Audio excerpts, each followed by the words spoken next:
You take the blue pill, you'll be sipping soy lattes and thinking, I just need to communicate better. You take the red pill and hit subscribe, and I'll show you how absurd the rabbit hole of male-female dynamics goes. Just sitting in my car, debating whether or not to go into Costco and having some uncomfy feelings that I want to get out. Rejection is redirection from the universe. You miss all the shots you don't take. If it's meant for you, it will find you and it'll stay. You won't have to beg, bargain, or plead. Okay, I know all of these things. I know it and I believe it. But when rejection happens, it's really uncomfortable. I'd be shooting all the shots and missing all the targets. I don't know what's happening, but I'm really uncomfortable and I don't want to go into Costco. I don't want to people anymore. I'm just having a moment and I am human and I share human things on this platform. So here we are. Thanks for being here. Thanks for having human emotions with me. And I love you. And rejection sucks. It's uncomfortable. And we have to sit in that. Ladies and gentlemen, what we just witnessed is the age-old tale of too hot for Walmart, too cold for clubbing. And now she's in the chilling purgatory of the Costco parking lot, using motivational quotes to dodge reality. Darling, you can't throw affirmations at a dodgeball game and wonder why life's smacking you in the face. No! Now here's a little secret from the fellas. It's not the universe redirecting. It's the men you overlooked in your 20s now returning the favor. Back to our original universes. I explained it fine, Morty. You're spoon-feeding spoons. Worried about missing all the shots? Maybe it's time to swap the hoops. Instead of looking for Mr. Right, how about searching for Mr. Right now has his life together? You know what the best part about being in your 20s is? It's one day feeling like you're content with where you're at in your relationship status, your career, your finances, and the next day having a literal existential crisis because you feel like you're going to be alone forever. You have no idea what you're doing in your career, and you feel like everyone's ahead of you, and you're old. Ladies and gents, did we just stumble on the 20-something anthem? Let me get this straight. Monday's all about zen, peace, and blessed vibes, but come Tuesday, it's a full-blown meltdown? Sounds like my diet plans.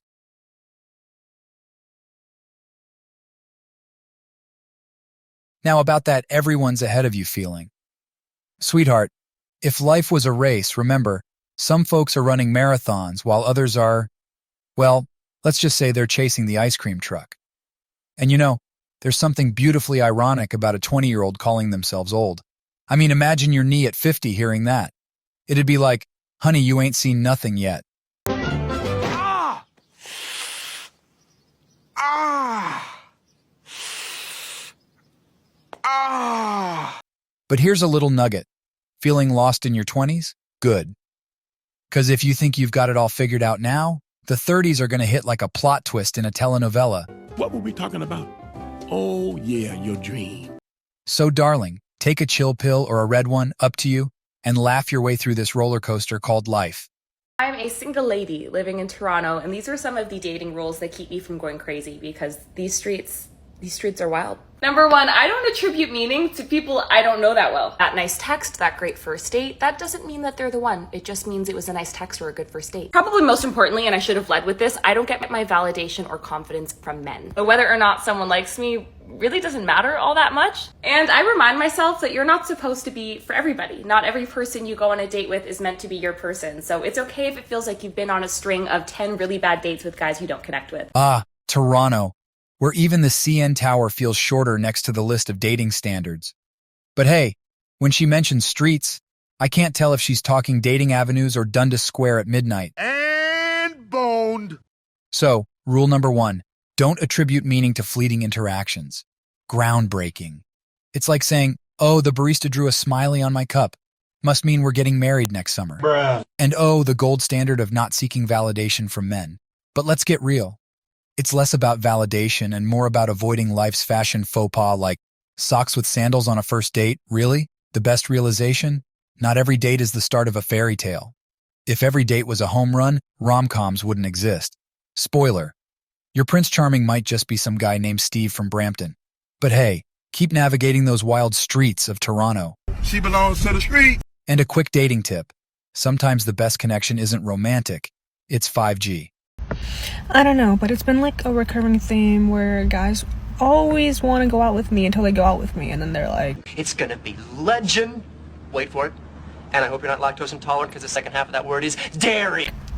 and they ghost me. And I'm like, at this point it's me. I'm accepting it's me. Maybe because I'm like mentally ill, or I don't know. I'm like very blunt and straightforward with my feelings and emotions, and I like reflect myself a lot. And I think a lot of people just find that intimidating. I have no idea. Ah, the modern dating paradox. Men wanting to date her.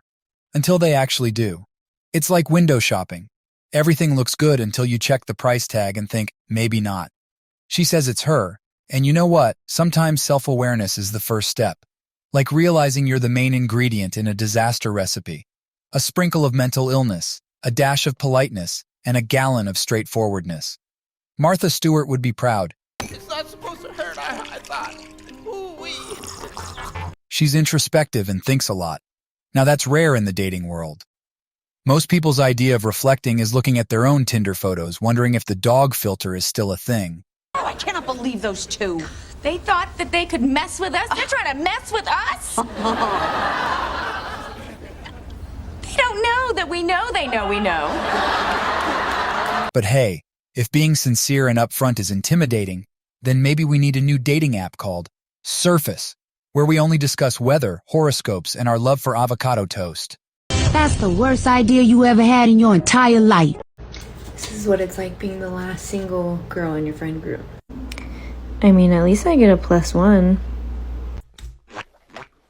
So I'm basically going to say pretty much what everyone is thinking right now when it comes to this whole like dating scene 2023. It's terrible. And I think the reason why it's terrible is because we as adults don't know how to build genuine connections anymore. Ladies and gentlemen, let's have a moment of silence. We're here to mourn genuine adult connections now buried 6 feet under. Let's say it together. Rest in peace. All thanks to TikTok 2023. Oh man, geez, serious? And when we do think that we're building a genuine connection, the date ends, it goes good, the next day comes, and you get that kind of ick feeling, like kind of like a cringe feeling that you actually went on that date and you did that thing, and then you're like, no, on to the next. And that is what we are stuck in right now, this constant loop of there's something better, there's something else out there, you are not good enough, that kind of feeling. And it really sucks, and it really affects us building genuine connections with people that might be our soulmate, future soulmate. I get the game. Swipe, match, repeat.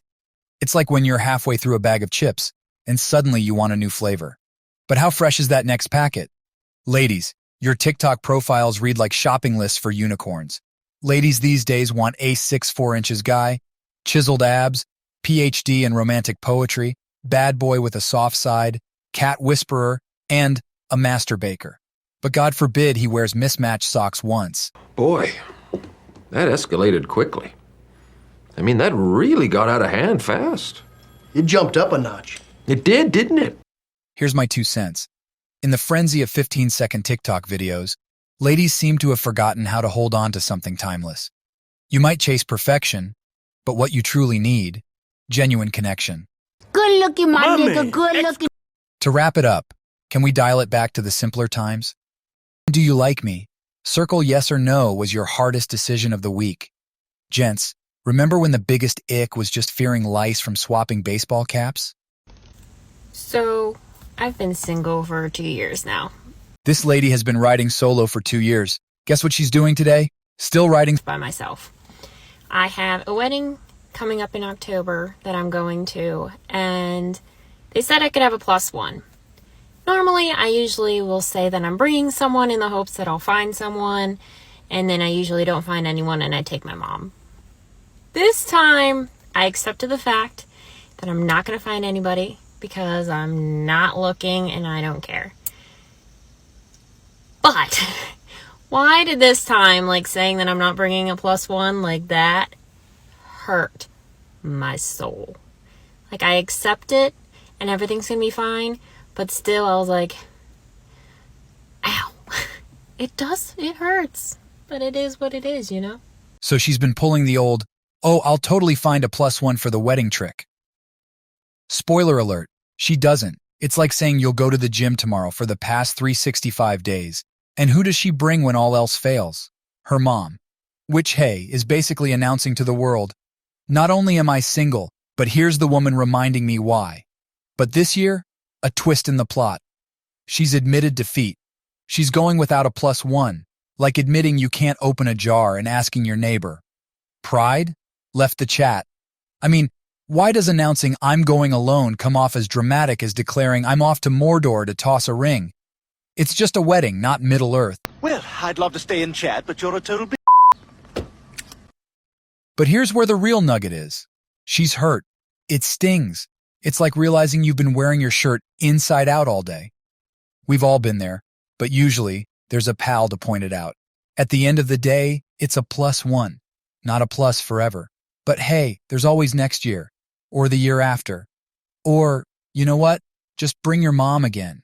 To wrap it up, shout out to all the singles bringing their parents as wingmen. Bold move.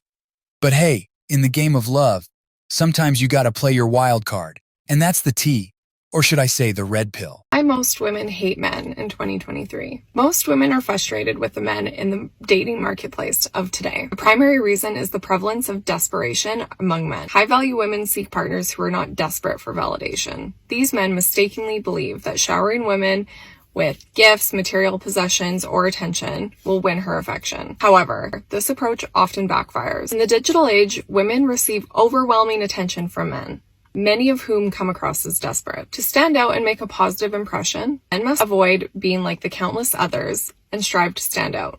Balancing pursuit and avoiding desperation is crucial for high-value men. It's about showing genuine interest while maintaining self-respect and individuality. By embracing their unique selves and avoiding desperation, men can increase their chances of forming long-term relationships.